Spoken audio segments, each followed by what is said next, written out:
Olá, vamos para mais uma aula de direito ambiental. Eu sou a professora Carolina e hoje a gente vai falar sobre os princípios do direito ambiental. Essa é uma temática que ela é muito comum de ser abordada nos concursos públicos, por isso que a gente vai tratar desse assunto aqui com vocês hoje. Então, aí estão as minhas redes sociais, os meus contatos, se vocês quiserem entrar em contato, estou à disposição. Bom, antes da gente falar efetivamente do direito ambiental, é preciso que a gente entenda alguns conceitos. Então, primeiro, né, a gente precisa lembrar que o direito ambiental é um direito fundamental, segundo a nossa Constituição. Então, todos nós temos o direito ao meio ambiente equilibrado, por quê? Porque ele é um direito fundamental. Isso, né, é um interesse difuso, quer dizer, todas as pessoas são afetadas, né, e são interligadas por conta do meio ambiente. Então, é um direito que a gente chama de direito de terceira dimensão, né, e está ligado ao direito fundamental, então, tá? A gente tem uma definição legal sobre o que é o meio ambiente. Então, a Política Nacional de Meio Ambiente, a Lei 6.938 de 81, definiu o meio ambiente como sendo o conjunto de condições, de leis, de influências e de interações que podem ser tanto de ordem física, química ou biológica, que vai permitir abrigar e reger a vida em todas as suas formas no planeta. Gente, esse conceito ele é muito importante da gente entender e depois saber alguns termos ali que são frequentes, tá? É muito comum em prova, às vezes a banca cobrar esse conceito e citar, por exemplo, só condições físicas ou só condições químicas. Então, é entender que o que que a Política Nacional de Meio Ambiente quis dizer. O que que é o meio ambiente? É essa interação de coisas, esse conjunto de coisas, e aí essas coisas podem ser coisas físicas, como, por exemplo, né, o vento, químicas, as reações que acontecem, ou biológicas, nós, seres vivos, que vão ali interagir, então, para manter a vida no planeta. E é só a vida do ser humano? Não, é de qualquer forma de vida, tá? Desde o vírus até os seres mais complexos. Então, essa é a definição de meio ambiente, segundo a Política Nacional de Meio Ambiente. Bom, aí agora a gente começa a falar dos princípios. São muitos princípios que a gente tem dentro do direito ambiental.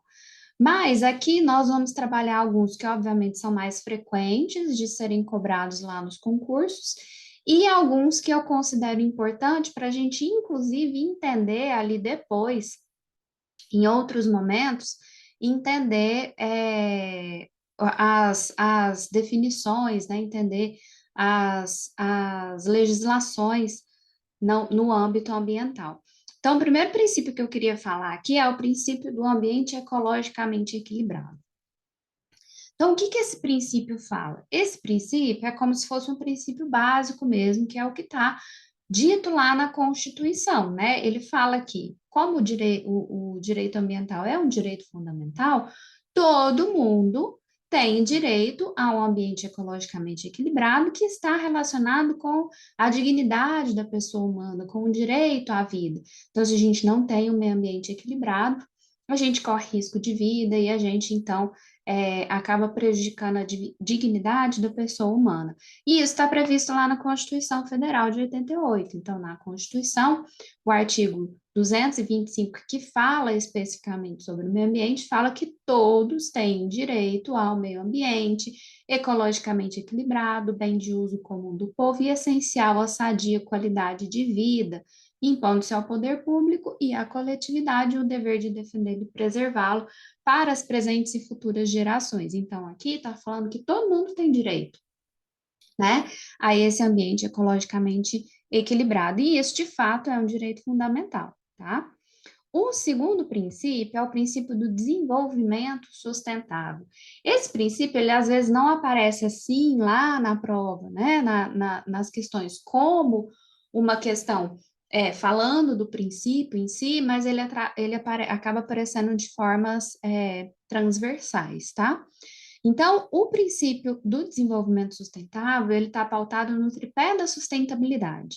O que é o tripé da sustentabilidade? O tripé da sustentabilidade preconiza que três coisas precisam acontecer de forma uniforme, né? Sem que nenhuma sobressaia a outra, para que a gente tenha um desenvolvimento que seja economicamente viável, socialmente justo e ambientalmente equilibrado. Então, esse é o conceito de desenvolvimento sustentável. E aí, quando a gente fala desse princípio, outras coisas que costumam aparecer muito ali na prova é essa questão de que a gente tem que fazer isso, né, ter as nossas atividades aí economicamente viáveis, socialmente justas e ambientalmente equilibradas, para que nós, a nossa geração, quem está aqui hoje, consiga usufruir do meio ambiente, assim como quem não está aqui hoje, quer dizer, quem está, as gerações futuras que virão também consigam aí suprir as suas necessidades em relação ao meio ambiente, né? E aí, gente, nós temos várias aqui, né? São várias é, leis, várias citações aí dentro do arcabouço legal que acabam falando, né? Que acabam trazendo essas ideias aí do desenvolvimento sustentável. Eu vou mostrar aqui para vocês algumas, tá? Que falam sobre isso, não todas, porque não dá para a gente trabalhar todas, mas as principais, tá bom? Então, o que que a gente tem? A gente tem a Declaração de Estocolmo.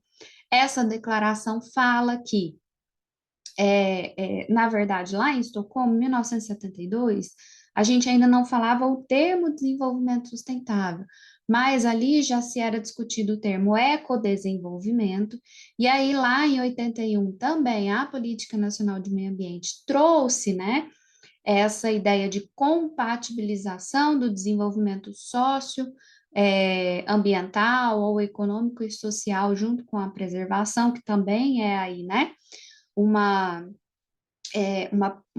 um preconceito sobre o que seria o desenvolvimento sustentável, mas o termo mesmo desenvolvimento sustentável, ele só foi definido em 87, no relatório de Brundtland, que é o nosso futuro comum, né? O título dele em português é o nosso futuro comum. E ali, o termo desenvolvimento sustentável foi definido como um modelo de desenvolvimento que atenta às necessidades do presente sem comprometer a possibilidade de as gerações futuras atenderem às suas próprias necessidades.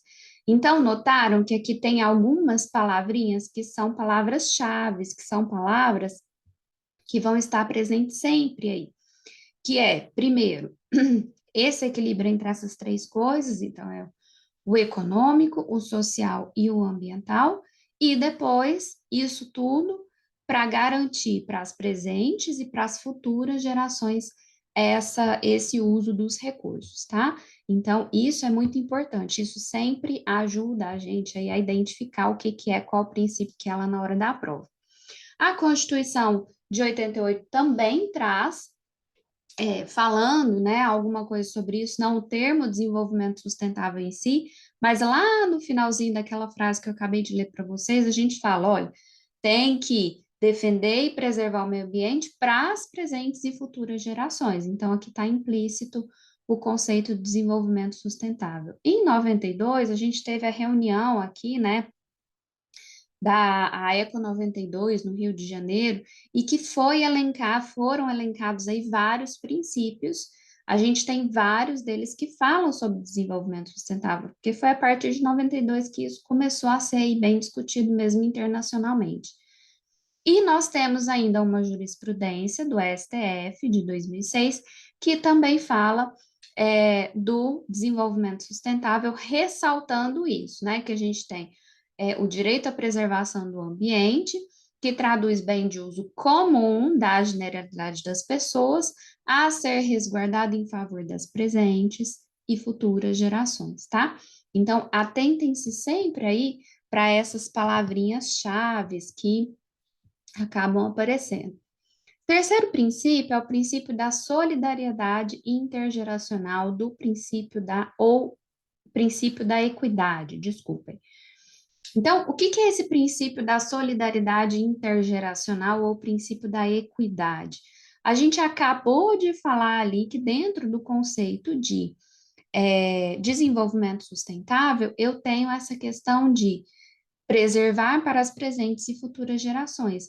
Então, esse princípio da solidariedade intergeracional fala justamente isso. Olha, a gente tem que fazer, né? Tem que direcionar o direito ambiental tanto para as presentes quanto para as futuras gerações, tá? Então, esse aí é o princípio da solidariedade intergeracional. Aí nós temos o quarto princípio, que é o princípio da prevenção. Esse aqui, gente, sem sombra de dúvidas, mas os próximos aqui que eu vou falar para vocês, são os princípios que mais caem aí em prova de concurso público, tá? Então, prestem bastante atenção aqui. O que que é o princípio da prevenção? No princípio da prevenção, a gente pensa o seguinte, bom, os danos ambientais, eles são danos que normalmente são irreversíveis, ou quando reversíveis, eles são muito difíceis de serem reparados. Então, demanda tempo, demanda dinheiro, e às vezes a gente não consegue reparar esses danos totalmente. Então, considerando isso, qual que tem que ser a ideia do arcabouço jurídico ambiental? A ideia tem que ser reduzir ou eliminar esses danos ambientais, né? E aí, dentro do princípio da prevenção, o que que a gente estabelece? A gente estabelece que para determinada ação, existe uma certeza científica, né? Comprovado que aquilo ali vai gerar um dano ambiental. Então, se é comprovado que vai gerar um dano ambiental, a gente vai estabelecer as medidas partindo deste princípio. Eu sei que gera um dano ambiental, então, a partir daqui, eu falo ali, então, para o responsável por aquela atividade, o que, que ele tem que fazer, tá? Então, eu tenho uma diquinha aí para vocês, quando a gente fala prevenção, você vai lembrar ali do V de verdade, então é sempre verdade, é garantido, vai acontecer, tá? Então, vou falar aqui mais uma vez para vocês fixarem bem, tá? No princípio da prevenção, o que que eu tenho? Eu tenho certeza absoluta de que algo acontece. Eu já sei, eu já estudei, já é comprovado que aquilo ali acontece. Se eu fizer a atividade, vai acontecer o dano. Então, a partir disso, a gente vai prevenir. Como que a gente vai prevenir? Aí tem várias outras legislações que vão falar ali para o empreendedor ou para o autor da atividade como que ele vai prevenir. Mas a ideia aqui é, na prevenção, eu tenho certeza absoluta de que aquele dano vai acontecer, tá? Diferente disso, quando a gente fala de um outro princípio, que é o princípio da precaução, o próximo princípio que a gente vai falar, esse princípio, ele também estabelece, né, que o dano ambiental, ele é um dano irreparável, de difícil reparação, só que aqui a gente trabalha com o risco ambiental. Quer dizer, é incerto, é duvidoso, eu ainda não tenho comprovação de que isso vai acontecer. Então, se eu não tenho comprovação de que isso vai acontecer, o que que o direito ambiental diz? Olha, se a gente tem uma possibilidade de que aquele dano aconteça, a gente sempre vai partir do princípio do indúbio pro salute ou indúbio pro natura. Se eu não tenho certeza, eu vou sempre então tentar garantir a saúde ou a proteção ambiental, tá? Não sei se essa atividade gera ou não impacto, então não vou permitir que ela aconteça. Aí você vai ter que pesquisar, entender e me provar que ela não gera impacto, para daí então a gente liberar, tá? Aqui entra também um conceito importante, que é a inversão do ônus da prova. E é exatamente isso que eu te falei. O autor da atividade que tem esse risco ambiental, ele é que fica responsável por provar que aquela atividade dele não gera impacto ambiental, ou quando já aconteceu o impacto, que aquilo não foi ele, não foi a atividade dele que gerou, tá bom? Então, o macete que eu passo aqui para vocês, a gente não acabou de falar do princípio da prevenção, que é de verdade, né? Então, eu tenho certeza, é verdade, tá lá. Aquilo vai acontecer. Aqui na precaução, você vai lembrar do C de incerteza. Então, na precaução, a gente não sabe, a gente tem essa dúvida se vai acontecer ou não, tá? E aí, acaba que algumas medidas precisam ser tomadas. Então, o arcabouço jurídico que fala do princípio da precaução, a gente tem lá, né? A Convenção das Nações Unidas sobre o Clima, que aconteceu em 92 também, que fala dessas medidas de precaução para evitar aí, né, os impactos negativos no clima. A gente tem muito desses efeitos de precaução, porque principalmente para essa questão do clima não existe certeza científica de nada. Na Rio 92 também existe lá no princípio 15, o que que a gente fala, né, nesse princípio 15 lá? Fala que, olha, mesmo que não tenha certeza científica de que um dano vai acontecer, isso não justifica autorizar que esse dano seja feito, né? A Política Nacional sobre a Mudança do Clima, de forma geral, fala muito, né, desse princípio, traz isso como um princípio próprio, e a gente tem duas jurisprudências, do STJ e do TRF, que falam, então, dessa questão da inversão do ônus da prova. Quer dizer, o responsável pelo dano, ele além de ter que reparar aquele dano, ele também fica responsável por comprovar que a conduta dele não foi lesiva, tá? Ou não será lesiva ao ambiente. E isso é a inversão do ônus da prova, tá bom? Então, para a gente reforçar aqui, o que a gente precisa ficar muito atento na hora da prova é que sempre a banca vai tentar trocar esses dois conceitos. Então, é o princípio da prevenção, verdade, vai acontecer. E o princípio da precaução é incerteza. Eu não sei se vai acontecer. Agora, o fato de eu não saber se vai acontecer não me autoriza a realizar uma atividade que gere dano, tá?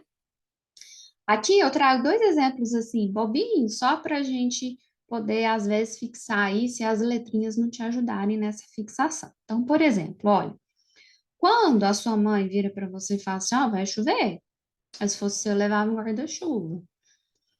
Existe, ela tem uma experiência científica de ver ali, olhar para o céu e saber que vai chover? Ela não tem, né?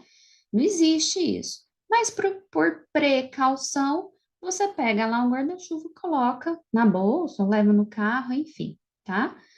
Então, isso é uma precaução. Eu não sei se vai acontecer mesmo. Agora, não é porque eu não sei se vai acontecer que eu vou arriscar sair de casa e molhar, né? Bom, já o princípio da prevenção são coisas certas, a certeza absoluta que aquilo ali vai acontecer. Então, por exemplo, se você vai para um concurso público, tá? E não leva nenhum documento de identificação, você não vai fazer a prova, certo? Se não tem documento de identificação, você não faz a prova. Então, é por prevenção, antes de sair de casa, você olha ali os seus documentos, né? Para ter certeza que você levou o documento. Quer dizer, se eu não levar, eu tenho certeza que eu não vou fazer a prova, tá? Então, essa é a prevenção, é prevenir. Se você tiver relação sexual sem a proteção, você corre risco de engravidar, né? Por quê? Porque existe ali uma certeza científica, engravidar ou engravidar alguém, né? Existe a certeza científica de que o ato sexual, se não tem nenhum método preventivo, você vai, né, gerar ali, então, um novo ser humaninho, tá? Então, sempre lembrem-se disso aí, porque as bancas adoram confundir essas duas coisas aí, tá?